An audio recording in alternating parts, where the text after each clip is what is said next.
Hello friends, आज आम 32 साइज्र double कटोरी ब्लाउजर सिलाई जानिबा पूरा स्टेप बाय स्टेप। प्रथमे आम अंटा पट्टी आउ बेकर पट्टी को एमती जॉइंट करि नबा। आउ ब्लाउज कपड़ा जदि आपण माने अस्त्र दिया बनाउछंती ताहाले प्रथमे ताकू जॉइंट करि नेबे। एठी देखंतु मो अस्त्र कपड़ा आउ ब्लाउज कपड़ा को पूरा एठी जॉइंट करि नेछि।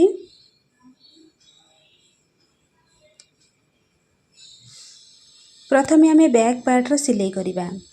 देखंतु एठी हमर अस्त्र कपड़ा जॉइंट हो जाइछि। आमे एठी टक्स को पकई नबा।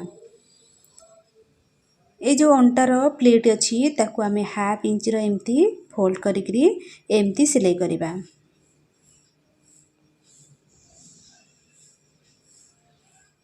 अंटार प्लेट पकई सारला परे अंटा पट्टी लगेबा।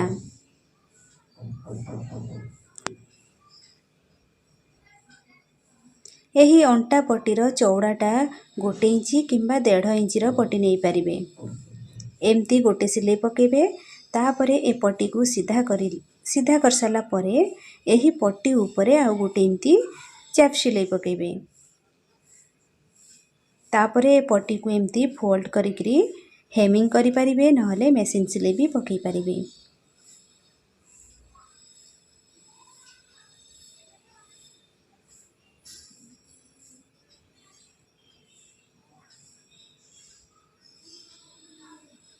एटी हमरो बैक पार्ट पूरा रेडी हो गला। एबे हमें फ्रंट पार्ट रो कटोरी पार्ट को सिलाई करिबा।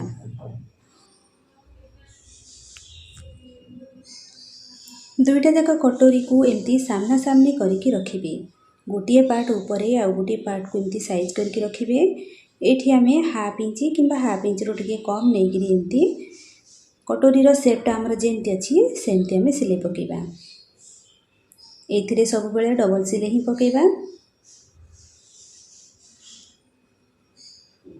तापरे ए कटोरी रो तଳ जो पार्ट अछि दुईटा जाक सिलाई मुह को एमती साइज करके रखिबा। आउ कटोरी रो तଳ पार्ट रो ए जगह रे आमे हाफ इंची रो एमती प्लेट पकेबा। देखंतु केते सुंदर भाबरे हमर एठी पप बाहरला। एही परि भाबरे आरपट कटोरी को भी आमे एमती करि नबा।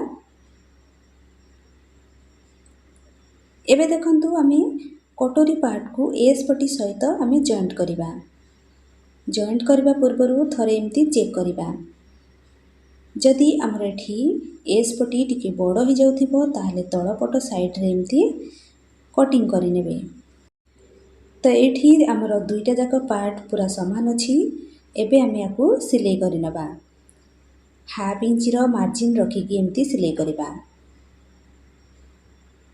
एठी देखंतु बेक पाखरे हमर एठी एस पट्टी टिके बड़ हो जाइछि।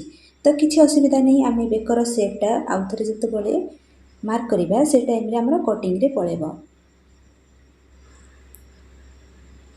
दुईटा जाक पार्ट एमती सिलाई कर सारला परे दुईटा जाक पार्ट को एमती साइज करके रखिबा।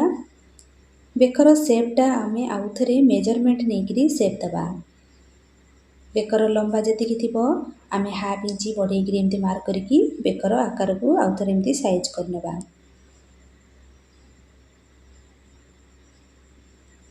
एबे आमे भी पट्टी एथिरे लगेबा।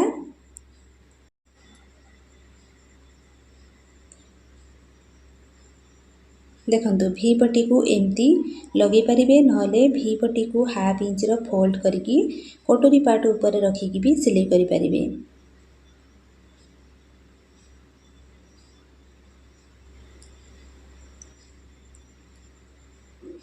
एबे एठी देखंतु हुक पट्टी आ आई पट्टी लगेबा पूर्वरु जदि एठी कपड़ा असाइज ही थिबो प्रथमे ताकू साइज करि नेबे।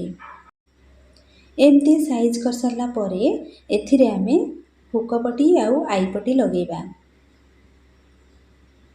डाहाण पट साइड रे आमे हुक पट्टी लगेबा आ बाम पट साइड रे आमे आई पट्टी लगेबा।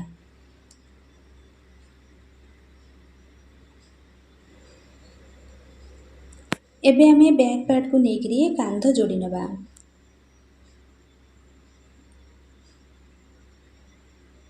କାନ୍ଧ ଯୋଡ଼ି ସାରିଲା ପରେ ଆମେ ବ୍ଲାଉଜର ଆର୍ମ ହୋଲ୍କୁ ଚେକ୍ କରିବା।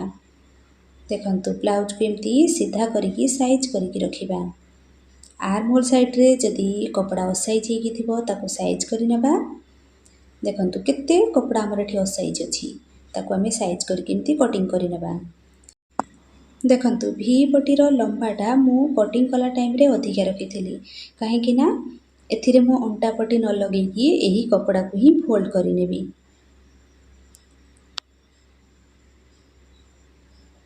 ବ୍ୟାକ୍ ପାର୍ଟର ଲମ୍ବା ହିସାବରେ ସାମ୍ନା ପଟର ଭି ପଟିରେ ଏମିତି ମାର୍କ କରିନେବା ଆଉ ଏତିକିରେ ଆମେ ଫୋଲ୍ଡ କରିନେବା।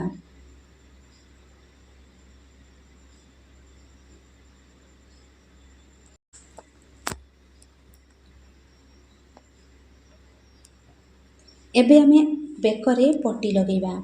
ଦେଖନ୍ତୁ 1 ଇଞ୍ଚ ଚଉଡ଼ାର କ୍ରସ୍ ପଟି ଏମିତି ନେବା। ଏହି ପଟିକୁ ବେକର କଡ଼ ସାଇଡ଼୍ରେ ରଖିକି 2 ପଏଣ୍ଟ ହିସାବରେ ଆମେ ଏଠି ଏମିତି ସିଲେଇ କରିବା। ବେକରେ ଏମିତି ପଟି ଲଗାଇ ସାରିଲା ପରେ ଏମିତି ଛୋଟ ଛୋଟ କଟ୍ ଲଗାଇବା।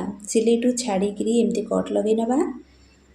ତାପରେ ଏହି ପଟି ଉପର ସାଇଡ଼୍ରେ ଆମେ ନଖରେ ଟିକେ ଏମିତି ପ୍ରେସ୍ କରିନେବା।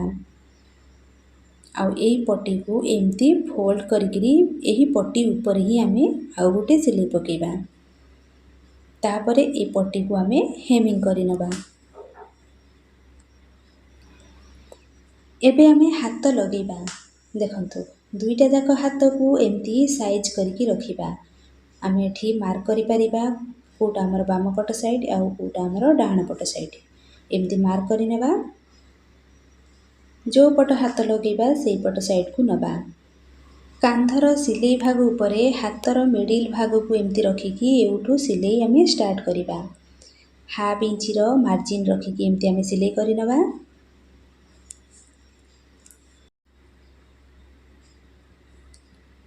ଦେଖନ୍ତୁ ଗୋଟିଏ ପଟ ସାଇଡ଼୍ ଆମେ ଏମିତି ସିଲେଇ କଲେ, ପୁଣି ଆମେ ସେଇ ମିଡ଼ିଲ୍ ଭାଗ ଠାରୁ ପୁଣି ସିଲେଇ ଷ୍ଟାର୍ଟ କରିକି ଏକର ସାଇଡ଼୍କୁ ଏମିତି ସିଲେଇ କରିବା। ଏହିପରି ଭାବରେ ଆରପଟ ହାତ ବି ସେମିତି ଲଗାଇ ନେବା। ଦୁଇଟା ଯାକ ହାତ ଲଗାଇ ସାରିଲା ପରେ ବ୍ଲାଉଜର କଡ଼ ସାଇଡ଼୍ରେ ଅଣ୍ଟାଠୁ ନେଇକରି ହାତ ପର୍ଯ୍ୟନ୍ତ ଏମିତି ଆମେ ଗୋଟେ ସିଲେଇ ପକାଇବା। ଏବେ ଆମେ ଲାଷ୍ଟରେ ଫିଟିଂ ଲଗାଇବା। ବ୍ଲାଉଜକୁ ଏମିତି ଓଲଟା କରିକି ସାଇଜ୍ କରିକି ରଖିବା। ଅଣ୍ଟାର ମାପ ଆଉ ଛାତିର ମାପ ଯେତିକି ଥିବ ତାର 4 ଭାଗର 1 ଭାଗ ଏମିତି ମାର୍କ କରିବା। ହାତର ମୋହରି ଯେତିକି ଥିବ ତାର 2 ଭାଗର 1 ଭାଗ ଏମିତି ମାର୍କ କରିବା। ଆଉ ଏଇଠି ଆମେ ସିଧା ଲାଇନ୍ ଟାଣିବା। ଏହି ଲାଇନ୍ ଉପରେ ହିଁ ଆମେ ଫିଟିଂ ଲଗାଇବା। ଏଇଠି ଆମର ବ୍ଲାଉଜ୍ ବନିକି ପୁରା ରେଡ଼ି ହେଇଗଲା। ଆଜିର ଭିଡ଼ିଓଟି ଯଦି ଭଲ ଲାଗେ ତାହେଲେ ଲାଇକ୍ କରିବେ। Thank you.